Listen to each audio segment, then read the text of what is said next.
मेरे YouTube channel पर मेरे सभी चाहने वालों का बहुत बहुत स्वागत। हम आज अकाउंटिंग टर्मिनोलॉजी के बारे में पढ़ रहे हैं। इसका हम आज अगला पार्ट पढ़ेंगे। तो किस प्रकार से जो अकाउंटिंग टर्मिनोलॉजी जो इम्पोर्टेंट रोल प्ले करती है। तो आज हमारी जो अकाउंटिंग टर्मिनोलॉजी है उसमें हम पढ़ेंगे लॉसेस। तो लॉसेस से आप क्या समझते हैं, व्हाट डू मीन बाय हानियों से आप क्या समझते हैं। तो लॉस जो होता है वो really means something against the firm receive no benefit. अर्थात दूसरे शब्दों में हम बोल सकते हैं कि लॉस को हम दो शब्दों में जो दो अर्थों में जो है व्यक्त करते हैं। जिसमें पहले अर्थ के अनुसार ये बोलते हैं कि लॉस से हमारा अभिप्राय है कि when our expenditure is more than our income, that is called loss. अर्थात यदि हमारी आय कम है हमारे खर्चों से या हमारे खर्चे ज्यादा है हमारी आय से, तो उसे आप लॉसेस की संख्या देते हैं, हानियों की संख्या देते हैं। कि मान लो फॉर एग्जांपल आपने खर्चे किए 2 लाख रुपए, परंतु जो आपको इनकम प्राप्त हुई वो केवल मात्र 1,50,000 रुपये प्राप्त हुई। तो इसका मतलब ये है कि आपको जो नुकसान हुआ वो आपको 1 लाख 2 लाख में से अगर 1,50,000 हटा दें तो आपको 50,000 जो है वो हानि हुई। तो इस प्रकार से पहले स्टेज के अनुसार मतलब पहले टाइप के अनुसार जो हानि हुई है वो when our expenditure is more than our income या when our income is less than our expenditure, that is called loss. और दूसरे शब्दों में अगर हम हानि की बात करें तो ये बोलते हैं कि जिसमें किसी भी प्रकार का आर्थिक फायदा आपको ना हो।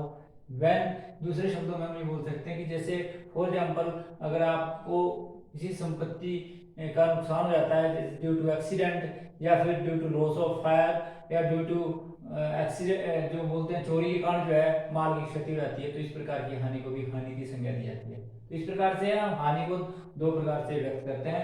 तो उसके बाद जो अगला है हमारा वो है जी एक्सपेंडिचर। तो what do mean bye expenditure. Expenditure is the amount spending money और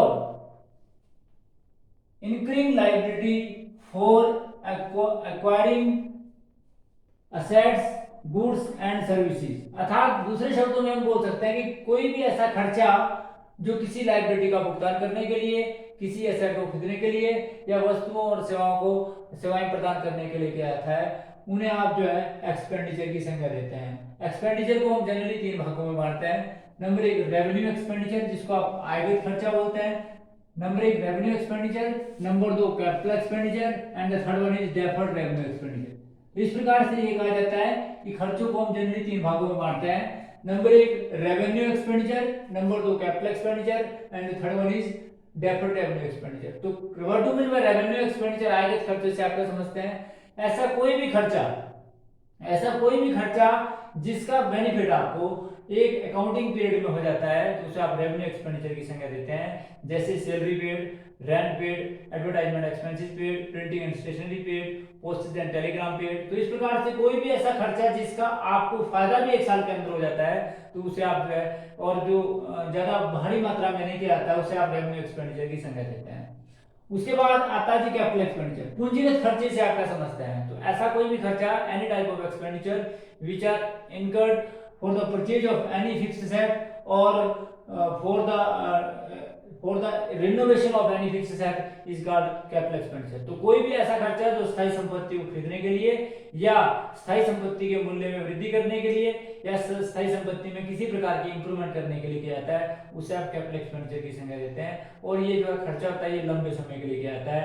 जैसे जितने भी फिक्स्ड एसेट के एग्जांपल हैं यदि उनके आगे परचेज शब्द लगा लिया जाए, जैसे purchase of land and building, purchase of furniture and fixture, purchase of plant and machinery, purchase of office equipment, purchase of motor vehicles, तो ये सारे के सारे खर्चे जो हैं वो क्या आते हैं कैपिटल एक्सपेंडिचर की संज्ञा में शामिल किए जाते हैं। तो पूंजीगत खर्चा एक प्रकार का ऐसा खर्चा होता है जो एक वर्ष में काफी बड़े अमाउंट में कर दिया जाता है और जिसका जो है आपको धीरे धीरे जो है उन एसेट का प्रयोग करने के बाद जो है वो धीरे धीरे बेनिफिट होता है। एक अकाउंटिंग पीरियड में नहीं होता है, अर्थात एक लंबे समय के बाद जिसका लंबे समय तक जिसका बेनिफिट होता है उसे आप जो है कैपिटल एक्सपेंडिचर की संज्ञा देते हैं। तीसरा एक्सपेंडिचर है डेफर्ड रेवेन्यू एक्सपेंडिचर, जिसको आप बोलते हैं डेफर्ड रेवेन्यू एक्सपेंडिचर से हमारा अभिप्राय एक प्रकार से ऐसे खर्चे से है जिसका नेचर तो रेवेन्यू का होता है परंतु जो एक वर्ष में भारी मात्रा में कर दिया जाता है परंतु जिसका फायदा आपको जो आने वाले कई वर्षों तक होता रहता है उसे आप जो है डेफर्ड रेवेन्यू एक्सपेंडिचर की संज्ञा देते हैं। इस खर्चे का नेचर जो होता है, इस खर्चे की प्रकृति तो जो होती है वो आयगत होती है, और ये बोलते हैं ये भारी मात्रा में कर दिया जाता है, परंतु इसका फायदा आपको आने वाले कई वर्षों तक होता है। जैसे for example heavy expenditure on advertisement, heavy expenditure on research and development, that is called deferred revenue expenditure। जैसे आप फॉर एग्जांपल किसी भी एडवर्टाइजमेंट पर खर्चा करते हैं, तो आप आज एडवर्टाइजमेंट करते हैं प्रोडक्ट की, तो इसका फायदा आपको तब तक रहेगा कि जब तक कस्टमर को वो प्रोडक्ट की वो एडवर्टाइजमेंट याद रहेगी। तो इसका मतलब है कि ये खर्चा जो है एक वर्ष में भारी मात्रा में कर दिया जाता है, परंतु इसका फायदा जो है आने वाले कई वर्षों तक होता है। आपको रेवेन्यू एक्सपेंडिचर को trading and profit and loss account के टेबल में दिखाते हैं, कैपिटल एक्सपेंडिचर को बैलेंस शीट में असेट साइड दिखाते हैं, अगर लायबिलिटी का तो लायबिलिटी साइड दिखाते हैं। इसी प्रकार से डेफर्ड रेवेन्यू एक्सपेंडिचर को भी जो है जब तक वह खर्चा भारी मात्रा में किया जाता है तो जितने सालों तक उसको आपको फायदा लगता है उतने सालों में उसको बांध दिया जाता है। और जो खर्चा, जैसे मान लो फॉर एग्जांपल आप एडवर्टाइजमेंट पर 1 लाख रुपए खर्च करते हैं और आपको लगता है कि आने वाले 10 वर्षों तक आपको इसका फायदा होगा, तो क्या करेंगे आप कि उसको 10 से डिवाइड करेंगे, 1 लाख को आप 10 से डिवाइड करेंगे, तो हर साल जो है 10,000 रुपए trading and profit and loss account के डेबिट साइड में दिखाया जाएगा, और जो आपका 90,000 बचा वो बैलेंस शीट में दिखाया जाएगा। फिर अगले साल 90,000 में से 10,000 हटाया जाएगा, 10,000 प्रॉफिट एंड लॉस अकाउंट के डेबिट साइड में दिखाया जाएगा, और 80,000 जो बैलेंस बचा वो बैलेंस शीट में असेट साइड दिखाया जाएगा। तो इस प्रकार से उस खर्चे को जब तक वह पूरी तरह से राइट ऑफ नहीं होता है तब तक उस खर्चे की इस प्रकार से अकाउंटिंग ट्रीटमेंट करते हैं। जब हम कोई आपको फाइनल अकाउंट के क्वेश्चन रहेंगे, जो क्वेश्चन नंबर चैप्टर नंबर 15, 16 और 17 है, उसमें आपको और डिटेल में इसके बारे में बताया जाएगा। तो इस प्रकार से ये कहा जाता है कि जो खर्चे हैं, एक्सपेंडिचर जो है, उन्हें 3 भागों में बांटा जाता है। Number 1 revenue expenditure, number 2 capital expenditure, and the third one is deferred revenue expenditure. ठीक है जी। तो इसके बाद जो है अगला what do mean by profit. तो आप सभी जानते हैं कि व्यवसाय के सामान्य संचालन से अर्थात goods and services any type of benefits which जो आपको प्राप्त होता है वस्तुओं और सेवाओं को बेचने से, या सिंपल जो बिजनेस के अंदर ऑपरेशन करते हैं उन्हें आप लाभ की संज्ञा देते हैं। तो लाभ जो होता है आप सभी जानते हैं, इसके एग्जांपल है कि जैसे मान लो for example sale of any goods and services, या आपका रेंट रिसीव, या कमीशन रिसीव, या फिर इंटरेस्ट रिसीव, इस प्रकार की जो इनकम होती है वो प्रॉफिट की संख्या में आती है। उसके बाद gain, what do mean bye gain. Profit और गेन यद्यपि कई बार जो है सब्स्टिट्यूट वर्ड लगते हैं आपको सुनने में भी कि इन दोनों का अर्थ जो है लाभ होता है, परंतु बात आती है कि ये गेन क्या होता है। गेन ये नॉन रेकरिंग नेचर का होता है। जो प्रॉफिट होता है वो रेकरिंग नेचर का होता है, जबकि गेन जो होता है रेकरिंग का मतलब होता है जिसकी पुनरावृत्ति बार बार होती है। जैसे जब कोई व्यक्ति किसी भी व्यवसाय को करता है, जैसे मान लो फॉर एग्जांपल आप जूते का व्यवसाय करते हैं, तो जूते की दुकान में जूते जो है बार बार बेचे जाते हैं, तो उससे जो प्रॉफिट होता है उसको आप प्रॉफिट की संज्ञा देते हैं। गेन जो होता है वो नॉन रेकरिंग नेचर का होता है, अर्थात इसकी पुनरावृत्ति कभी कभी होती है, कभी बार बार इसकी पुनरावृत्ति नहीं होती है। तो गेन जो होता है ये नॉन रेकरिंग प्रॉफिट होता है फ्रॉम इवेंट ऑफ मतलब जो आप इवेंट ऑफ जो किसी भी सच asset such a sale of any asset or fixed asset और रिसीवेबल। जो आपको पता होना चाहिए कि जो गेन होता है वो किसी भी असेट्स को बेचने से आपको प्राप्त होता है। किसी भी संपत्ति को यदि आप बेचते हैं तो उससे जो आपको आय प्राप्त होती है, क्योंकि आप लोगों को मैंने बताया था कि संपत्ति जो खरीदी जाती है वो इसलिए खरीदी जाती है कि उसका प्रयोग करके आप लाभ कमाते हैं, उसको इसलिए नहीं खरीदा जाता बल्कि उसको बेचकर लाभ कमाना। परंतु कई बार क्या होता है कि एक ऐसा नेचर आता है कि टेक्निकल चेंजेस होती है कि आप उस संपत्ति को बेचना चाहते हैं, तो आप उस संपत्ति को बेचकर जो आपको आय प्राप्त होती है उससे आप गेन की संख्या देते हैं। तो मैंने आपको बताया कि ये नॉन रेकरिंग नेचर का प्रॉफिट होता है फ्रॉम इवेंट। ऐसी घटना होती है कि आप एक किसी भी सच टाइप ऑफ असेट को बेचते हैं जिससे आपको जो है वो प्रॉफिट होता है, तो इसको आप गेन की संज्ञा गेन की संज्ञा दी जाती है। उसके बाद अब बात आती है कि what do mean bye receivable. तो ऐसी राशि रिसीवेबल से हमारा अभिप्राय, प्राप्तताओं से हमारा अभिप्राय ऐसी राशि से है, क्योंकि इसके भी दो अर्थ बताए गए हैं आपकी बुक्स के अनुसार भी। ये बोलते हैं कि रिसीवेबल जो होता है वो क्या होता है कि देनदारों से अतिरिक्त, डेटर के अतिरिक्त किसी भी प्रकार की प्राप्ति जो होती है वो रिसीवेबल कहलाती है। जैसे फॉर एग्जांपल अगर आपको रिसीव हो बिल ऑफ एक्सचेंज से, या फिर आपको प्राप्त हो किसी भी सब्सिडी, गवर्नमेंट सब्सिडी से, या फिर कोई भी बिल ऑफ एक्सचेंज से आपको प्राप्त होती है, तो वह रिसीवेबल की संज्ञा में, वह रिसीवेबल की श्रेणी में शामिल किया जाता है। जबकि दूसरे अर्थ के अनुसार उसका कहना है कि अगर वर्जन की बात करें तो अदर वर्जन के अनुसार ये कहा जाता है कि मतलब दूसरे कुछ लेखा शास्त्रियों का ये कहना है कि अगर बिल रिसीवेबल और सन्नी डेटर की राशि को जोड़ दिया जाए तो उससे आप रिसीवेबल की संख्या देते हैं। मतलब Sunny debtor plus bill receivable is called receivable, it is also called account receivable. उसके बाद what do mean bye payable, अर्थात देयताओं से आप क्या समझते हैं, पेबल से आप क्या समझते हैं। तो ऐसी राशि जिसमें सन्नी डेटर के अतिरिक्त अदर देन सन्नी डेटर, जैसे बिल्स पेबल से प्राप्त राशि हो, प्रोमिसरी नोट से राशि प्राप्त हो, आउटस्टैंडिंग एक्सपेंसेस से राशि प्राप्त हो, तो उसको जो है टेबल में शामिल किया जाता है। परंतु अदर वर्जन के अनुसार या कुछ लोग जो है बोलते हैं कि अगर पेबल से हमारा अभिप्राय है कि अगर सन्नी क्रेडिटर्स में बिल्स पेबल की राशि को जोड़ दिया जाए तो वह जो है पेबल्स की श्रेणी में शामिल हो जाती है। तो इस प्रकार से ये कहा जाता है कि अलग अलग व्यक्तियों के अलग अलग विचार रिसीवेबल और पेबल्स के बारे में थे, तो वो आपको बताया। उसके बाद अब what do mean bye live stock, live stock पशुधन से आप क्या समझते हैं। What do mean bye live stock, live stock is also a fixed set, इस बात का ध्यान रखें। तो लाइव स्टॉक जो होता है एक, ये लाइव स्टॉक से हमारा अभिप्राय, live stock is domestic animals such as cattle और हॉर्सेस और dogs, that is called live stock. ये बोलते हैं कि डोमेस्टिक जितने भी एनिमल्स होते हैं, जैसे वो कोई भी कैटल्स हो, पशु हो, चाहे घोड़ा हो या आपका डॉग हो, कुत्ता हो जिसको आप बोलते हैं, तो वो इसलिए जैसे कि फॉर एग्जांपल कई बिजनेसमैन जो है अपने घर की रखवाली करने के लिए या अपने बिजनेस की रखवाली करने के लिए जो है वो क्या रखते हैं, डॉग को रखते हैं, पेट एनिमल रखते हैं, कोई डॉग रखते हैं, तो उससे क्या होता है कि वह उसका असेट बन जाता है। तो इस प्रकार के जितने भी जो एनिमल्स होते हैं, जो डोमेस्टिक एनिमल्स होते हैं सच एज कैटल्स या हॉर्सेस या डॉग्स, तो that is called live stock, उनको आप पशुधन की संज्ञा देते हैं क्योंकि इसका भी प्रयोग जो है बिजनेस के अंदर किया जाता है। जैसे मैंने आपको बताया कि बिजनेसमैन अपने बिजनेस की रखवाली करने के लिए किसी कुत्ते को रखता है, तो उसको आप जो है लाइव स्टॉक की संज्ञा देते हैं। ठीक है जी। उसके बाद अगला जो है आपका, तो ये थी कि आपकी अकाउंटिंग टर्मिनोलॉजी जो मैंने आपको थोड़ी ब्रीफ एक्सप्लेनेशन की और सारी टर्मिनोलॉजी को लगभग 3 पार्ट्स में जो है वो डिवाइड किया और आपके सामने एक्सप्लेन किया। तो अगली जो आपका अब है, हम थोड़ा सी पढ़ेंगे कि what do mean by accounting standards. तो अकाउंटिंग स्टैंडर्ड से आप क्या समझते हैं। सबसे पहले तो आपको पता होना चाहिए लेखांकन प्रमाप से आप क्या समझते हैं। तो लेखांकन प्रमाप एक प्रकार का रिटन डॉक्यूमेंट्स होते हैं जो किसी प्रोफेशनल बॉडी के द्वारा बनाए जाते हैं, और जब भी कोई लेखा शास्त्री लेखांकन का कार्य करता है तो उन सारी बातों को ध्यान में रखता है। ये कार्य में यूनिफॉर्मिटी लाते हैं। ये बोलते हैं क्योंकि आप सभी जानते हैं कि एक लेखांकन एक सूचना प्रणाली है, जितने भी लेखांकन के प्रयोगकर्ता होते हैं, चाहे वो बाह्य हो, चाहे इंटरनल हो, चाहे एक्सटर्नल यूजर्स हो। मैंने इंटरनल एक्सटर्नल यूजर्स के बारे में बड़ा डिटेल में आपको बताया था। चाहे वो आपका ओनर हो, चाहे इन्वेस्टर हो, चाहे आपका एम्प्लॉय हो, चाहे क्रेडिटर्स हो, चाहे आपका कस्टमर हो, और चाहे वो गवर्नमेंट इंस्टीट्यूशन हो, चाहे टैक्स अथॉरिटी हो, सबके लिए लेखांकन का कुछ ना कुछ उपयोग है।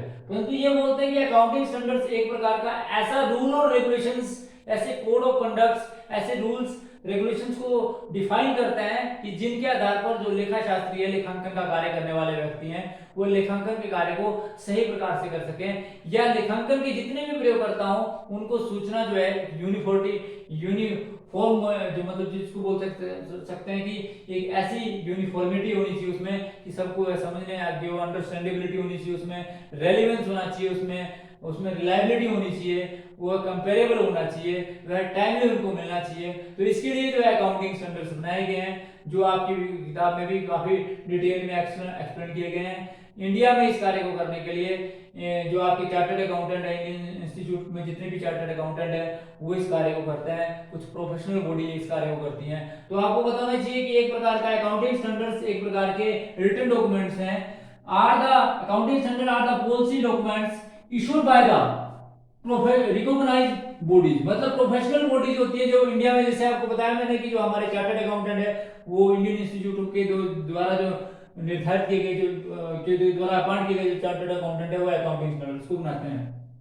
तो अकाउंटिंग स्टैंडर्ड्स जो है आपको मैंने बताया कि are the policy documents used by the recognised body relating to various aspects, measurements, treatment and disclosure of accounting transactions. तो आपको पता होना चाहिए कि एक प्रकार के ऐसे अकाउंटिंग स्टैंडर्ड से हमारा अभिप्राय है, ऐसे प्रलेखों से है, ऐसे डॉक्यूमेंट से हैं जो लेखा शास्त्री को लेखांकन का कार्य करते समय उनका मार्गदर्शन करते हैं, उनको पॉलिसी बताते हैं, उनको प्रोसीजर बताते हैं, उनको मेथड्स बताते हैं, वो किस प्रकार से लेखांकन का कार्य करना है, उन सारे कार्यों के लिए उनका मार्गदर्शन करते हैं।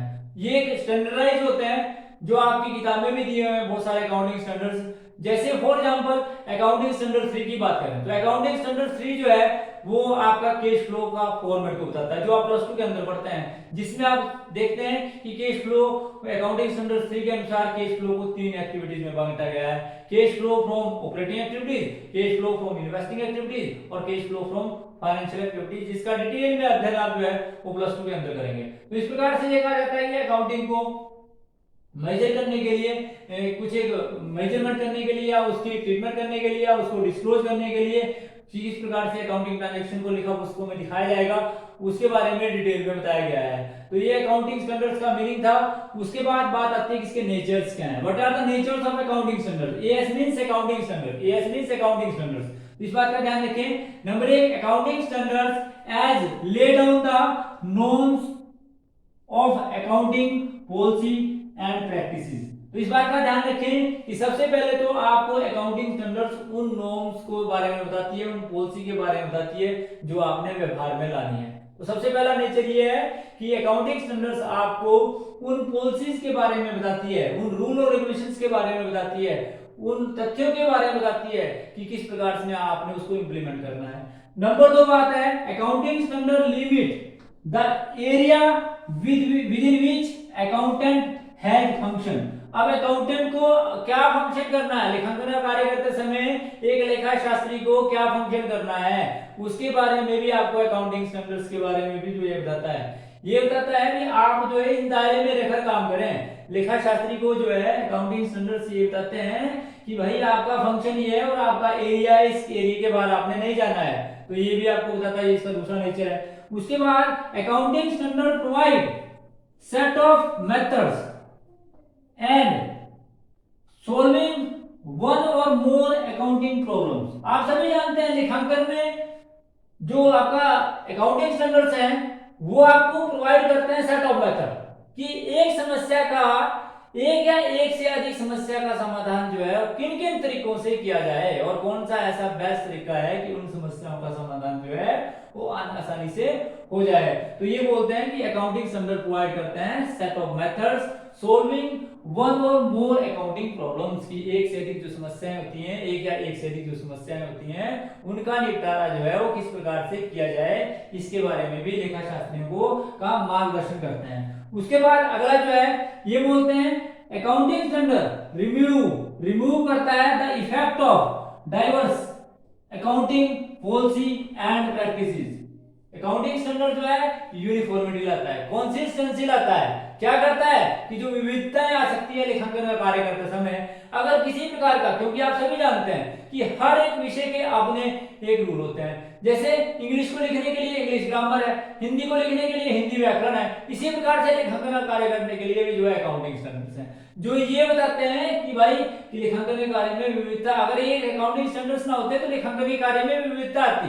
तो इसका एक नेचर ये है कि ये जो विविधताएं हैं जो इसको रिमूव करता है the effect of diverse accounting policy and procedure, इनको जो है वो खत्म करने का जो है वो काम करते हैं अकाउंटिंग स्टैंडर्ड्स। उसके बाद बात आती है कि अगला जो है इसका अकाउंटिंग स्टैंडर्ड है एज प्रोवाइड यूनिफॉर्मेशन टू द यूजर्स। तो ये बोलते हैं कि sorry as provide information, accounting information जो है जो अकाउंटिंग स्टैंडर्ड जो है वो इंफॉर्मेशन प्रोवाइड करता है यूजर्स को। जितने भी इसके यूजर्स हैं उनको अकाउंटिंग स्टैंडर्ड्स जो है जिस प्रकार की इंफॉर्मेशन चाहिए उस प्रकार की इंफॉर्मेशन प्रोवाइड करता है। क्योंकि अकाउंटिंग स्टैंडर्ड्स जो है किसी के साथ पार्शियलिटी नहीं करता है। लेखा शास्त्री लेखांकन का कार्य करते समय उन्हीं पॉलिसी प्रोसीजर और मेथड्स को अडॉप्ट करता है जो अकाउंटिंग स्टैंडर्ड्स के द्वारा ले डाउन किए गए हैं, जो बताए गए उनके द्वारा कि भैया आपने अकाउंटिंग का कार्य इस प्रकार से करना है। तो उससे बाहर, उस दायरे से बाहर वो नहीं जाते हैं, उस दायरे में रहकर वह